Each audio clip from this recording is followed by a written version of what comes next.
Welcome, Qabayans. We are Qabayan Radio 94.3. My name is Chey, and with me tonight is the Philippine National Women's Football Team. We're going to go around the table to meet them one by one, and they arrived in Qatar last April 1st to compete for the 2020 Women's Olympic Qualifiers Round 2. Okay, so let's do a quick meet and greet with our guests tonight. Let's start off with the team coach. Hi, Coach. How are you? Great. Coach Timo Arculio, assistant coach. Hi, I'm Camille Rodriguez, a midfielder. Hi, Maya Bernal, defender. Hi, Patricia Tamanan, defender. Hello, Patrice Ampolito, midfielder. Hi, Ina Palacios, goalkeeper.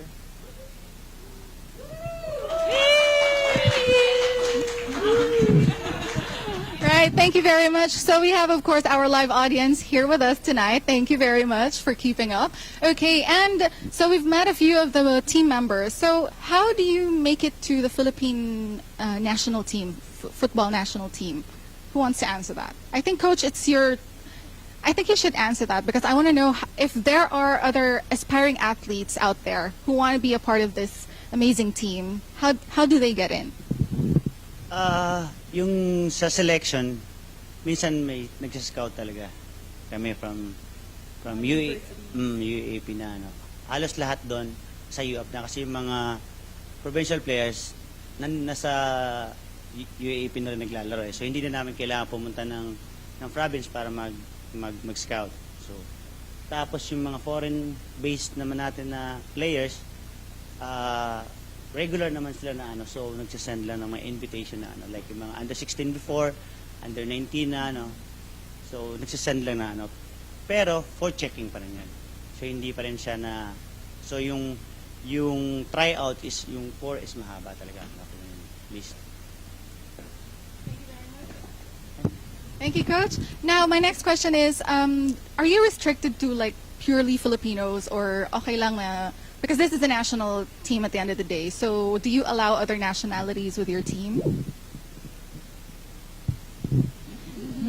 Oh yes, definitely. I mean, we're in the Philippine women's national team, and there's always a big issue with whether is it a pure Pinoy or whatever. I think once you have a drop of Filipino blood in you, you really are Filipino. And as long as you have that, and then you show it on the pitch, you show your Filipino heart. Diba? Kitang-kita na yun eh. Well, yeah. I'm half Filipino, half British, pero marunong ako mag-Tagalog, and I grew up with the culture. Mama ko, ganun yung pagkalaki. So, yeah, I don't think that having mixed blood makes a difference in like making the team and that kind of thing. Like, family na kami at this point, so. Thank you very much. So you guys arrived April 1st, and you competed right away on April 3, which you won, by the way, so congratulations. Right. That was a game against Iran, okay? So it was a quick, I mean, from your date of arrival until the date of your first fight, medyo mabilis, no? So how did you cope up with the game? I mean, because, you know, jet lag, the weather and stuff. So how did you adjust?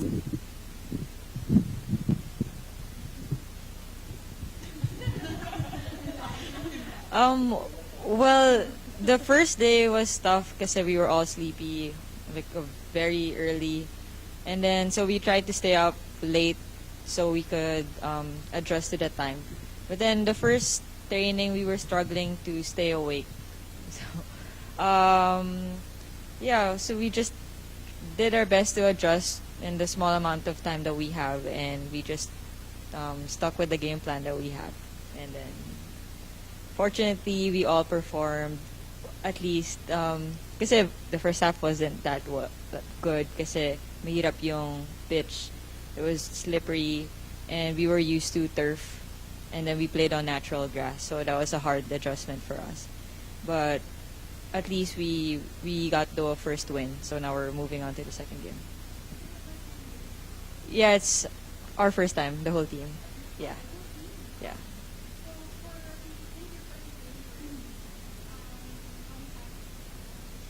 Very nice. Very, very nice. It's different from Manila, different from the other places that we've been through.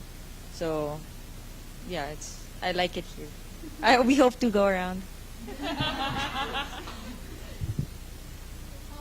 Calling out on the organizer or the design person. They hope to go around. Let's have them visit the whole Qatar. All right. Okay. So now your next competition is going to be on the 6th. How are you preparing for this so far?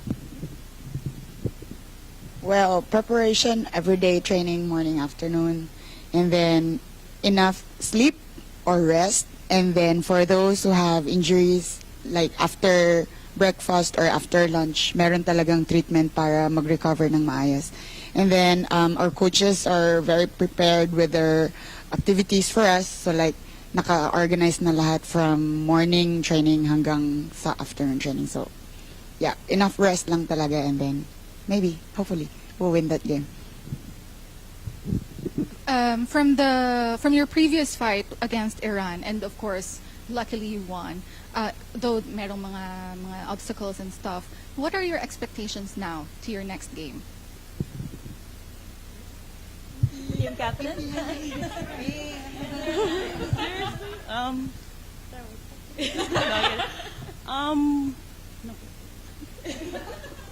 Oh, expectations? Yeah. Since we already played Chinese Taipei, our coaches have been preparing us well. Like, we already know some of their players, so yeah, we're gonna do well as long as we stick to the game plan that the coaches gave us, and as long as we all work together, I think we'll be able to win. So you mentioned it. They are going to fight against Chinese Taipei on April 6th. That's going to be in Al Arabi Stadium. They will invite you later on. How important is this game for you? How important is it for you to win the Chinese Taipei game? Will that, if you, for example, will you be moving on to the next game on the 9th if you win Chinese Taipei? Otherwise, no. Or can you just explain further? Coach. Sa second round na to, kasi yung first round, top 2 lang yung kailangan na para mag-move ng second round. Dito ngayon sa second round, kailangan top 1 lang para mag-move forward. Tapos, nung campaign namin, yung previous na, nakita namin talaga na malakas yung Chinese Taipei. Pero, kahit malakas pa man yun, yung pinakita namin sa Iran, although maraming mga mga correction na nano namin, pero yung heart na pinakita ng bata, kung yun pa rin ang gagawin namin sa I think hindi imposible na manalo.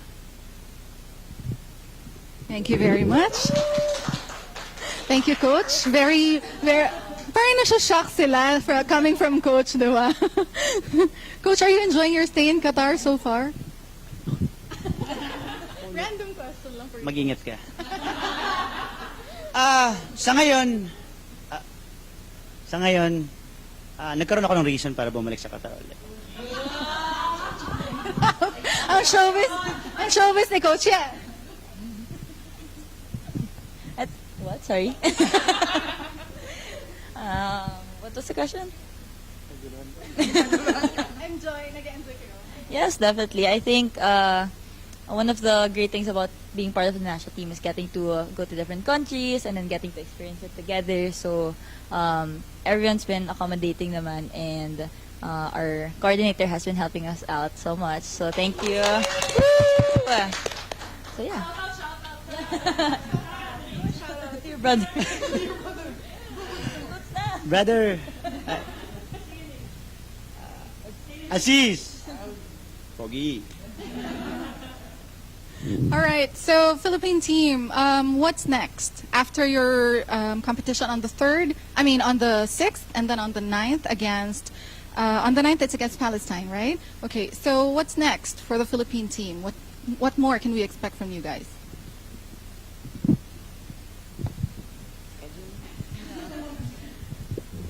So we have another tournament on August. It's the AFF Women's Championship. It will be held in Thailand. So after that, we have the SEA Games, which the Philippines will be hosting. So that's the biggest tournament that we'll be joining this year. And that's our main goal, to get on the podium and even more. So that's what we've been working hard for.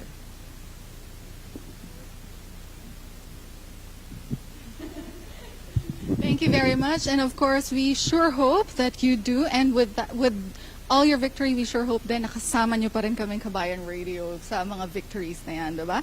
Okay, any tips, advice for those aspiring football players? Especially, of course, specifically the women. Don't let any obstacle stop you from doing what you want to do.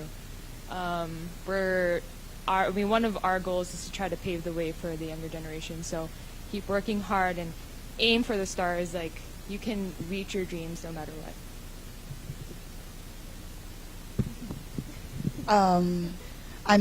Laban lang.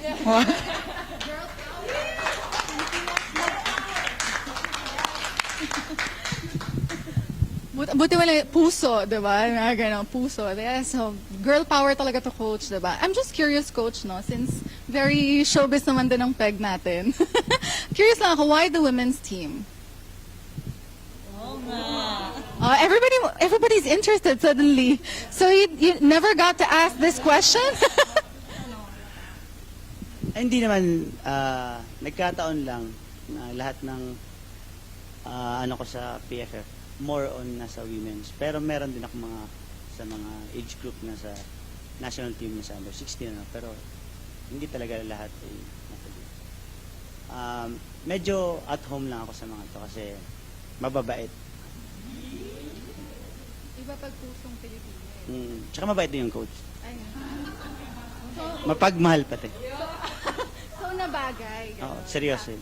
Seryoso daw yun. We have that on record, Coach. All right, so would you like to invite everybody to watch you on your upcoming game?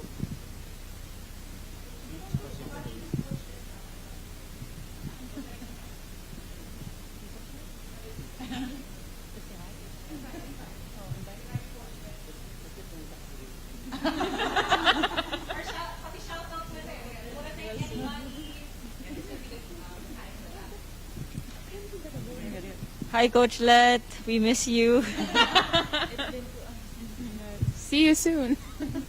Hello mga kabayan, sana po ay suportahan nyo kami sa paparating namin na laro ngayong April 6 versus Chinese Taipei. Hopefully, we'll be seeing you sa stadium. We need your support, we need your cheer para naman mabuhay kami kasi ang layo namin sa Pilipinas, so we need you.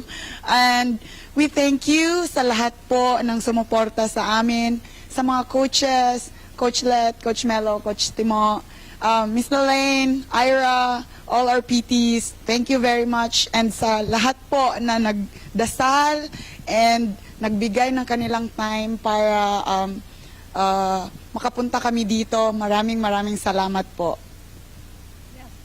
And to Miss Mitch Del Carmen, thank you po sa pag-connect sa amin.